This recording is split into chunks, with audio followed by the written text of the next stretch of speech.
नमस्कार दोस्तों, आज हम आपके लिए लेकर आए हैं राम मनोहर लोहिया के अनमोल विचार। डॉक्टर राम मनोहर लोहिया भारत के स्वतंत्रता संग्राम के प्रमुख स्वतंत्रता सेनानियों में से एक थे। वे सभी की बराबरी में यकीन करते थे और भारत की जाति प्रथा के प्रखर विरोधी थे। आज़ादी के बाद उन्होंने खुलकर पंडित जवाहरलाल नेहरू की नीतियों का विरोध किया। वे आरक्षण का समर्थन करते थे और महिला सशक्तिकरण की वकालत करते थे। चलिए शुरू करते हैं। यदि एक समाजवादी सरकार बल का प्रयोग करे जिसके परिणाम स्वरूप कुछ लोगों की मौत हो जाए तो उसे शासन करने का कोई अधिकार नहीं है। भारत में असमानता सिर्फ आर्थिक नहीं है, यह सामाजिक भी है। अंग्रेजी का प्रयोग मौलिक सोच में अवरोध है, हीनता की भावनाओं का प्रजनक है और शिक्षित एवं अशिक्षित जनता के बीच की दूरी है। आइए हम हिंदी की असल प्रतिष्ठा को पुनर्स्थापित करने के लिए संगठित हो जाएं। बिना काम के सत्याग्रह क्रिया के बिना एक वाक्य की तरह है।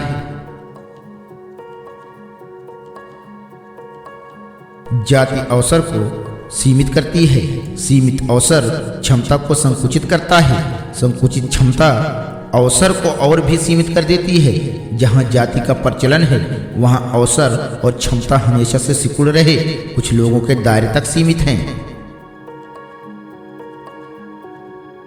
मार्क्सवाद एशिया के खिलाफ यूरोप का अंतिम हथियार है।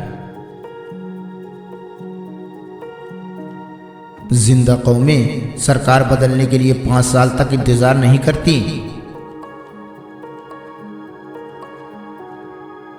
अंग्रेजी का इतना दबदबा कहीं नहीं है, इसलिए भारत आजाद होते हुए भी गुलाम है। जात पात भारतीय जीवन की सबसे सशक्त प्रथा रही है। यहाँ जीवन जाति की सीमाओं के भीतर ही चलता है।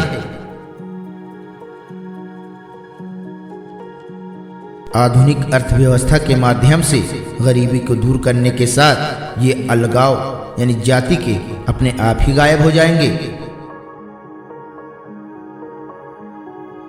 सामाजिक परिवर्तन के बड़े काम जब प्रारंभ होते हैं तो समाज के कुछ लोग आवेश में आकर इसका पूर्ण विरोध करते हैं। त्याग हमेशा शांतिदायक और संतोषप्रद होता है। जाति प्रथा के विरुद्ध विद्रोह से ही देश में जागृति आएगी। भारतीय नारी द्रौपदी जैसी हो जिसने कि कभी भी किसी पुरुष से दिमागी हार नहीं खाई। नारी को गठरी के समान नहीं बल्कि इतनी शक्तिशाली होनी चाहिए कि वक्त पर पुरुष को गठरी बना अपने साथ ले चले।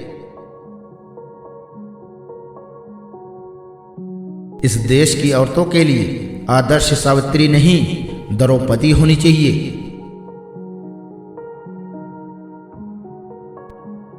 भड़बड़ बोलने वाले क्रांति नहीं कर सकते, ज्यादा काम भी नहीं कर सकते। तेजस्विता की जरूरत है, बकवास की नहीं।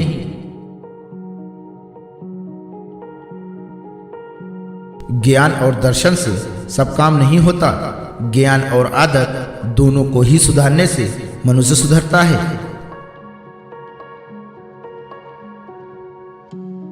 जाति तोड़ने का सबसे अच्छा उपाय है कथित उच्च और निम्न जातियों के बीच रोटी और बेटी का संबंध।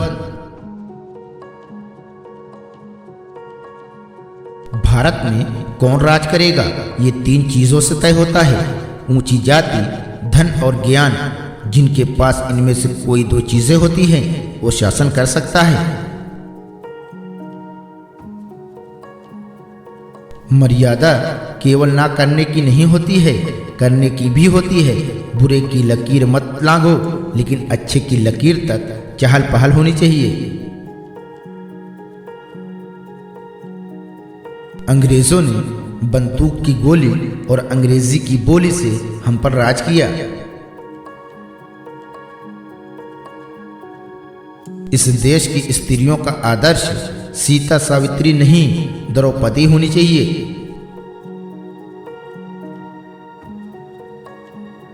हमें समृद्धि बढ़ानी है, कृषि का विस्तार करना है, फैक्ट्रियों की संख्या अधिक करनी है, लेकिन हमें सामूहिक संपत्ति बढ़ाने के बारे में सोचना चाहिए। अगर हम निजी संपत्ति के प्रति प्रेम को खत्म करने का प्रयास करें तो शायद हम भारत में एक नए समाजवाद की स्थापना कर पाएं।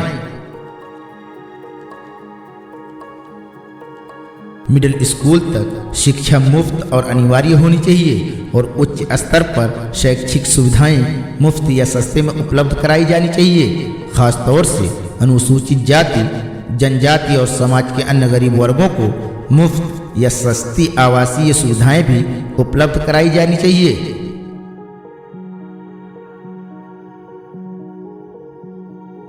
अंग्रेजी अल्पसंख्यक शासन और शोषण का एक साधन है जिसका प्रयोग 40 या 50 लाख अल्पसंख्यक रूलिंग क्लास इंडियंस 40 करोड़ से अधिक लोगों पर अपना वर्चस्व कायम रखने के लिए प्रयोग कर रहे हैं।